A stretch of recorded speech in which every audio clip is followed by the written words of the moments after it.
તો આરટી હેઠળ રાજ્યના ગરીબ બાળકોને ગુણવત્તાયુક્ત મફત શિક્ષણ મળી રહે તે માટે રાજ્ય સરકાર કટિબદ્ધ છે। રાજ્ય સરકારના આ જ ધ્યેયને આગળ ધપાવી રહી છે રાઇટ વોક ફાઉન્ડેશન નામની સંસ્થા।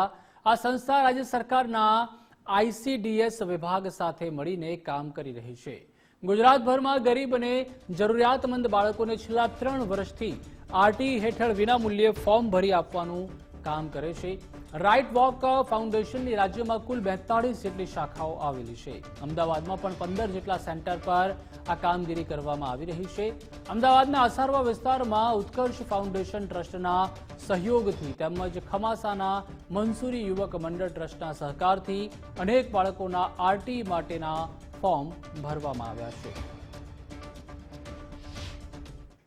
રાઇટ વોક ફાઉન્ડેશન છે એ સમગ્ર ભારત દેશમાં 7 રાજ્યોમાં કામ કરે છે, જેમાં 3 રાજ્યોમાં આરટીઈ ઉપર કામ કરે છે, જેમાં આપણા ગુજરાત રાજ્યનો સમાવેશ થાય છે।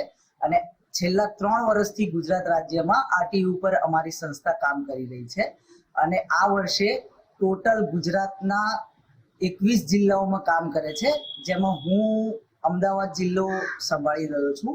અને અમદાવાદમાં ટોટલ 15 સેન્ટર છે જે આરટીઈના ફ્રી ઓફ કોસ્ટમાં ફોર્મ ભરવામાં આવે છે। હવે જે આ સમગ્ર પ્રક્રિયા રહી એ આપણી જે ગુજરાત સરકારની આઈસીડીએસ વિભાગ છે એ કમિશનરના પરમિશનના બેઝ ઉપર આપણે આખા ગુજરાતમાં કામ કરી રહ્યા છીએ। અને ટોટલી જે સર્વિસ છે સંસ્થાની એ બધી જ ફ્રી ઓફ કોસ્ટ છે।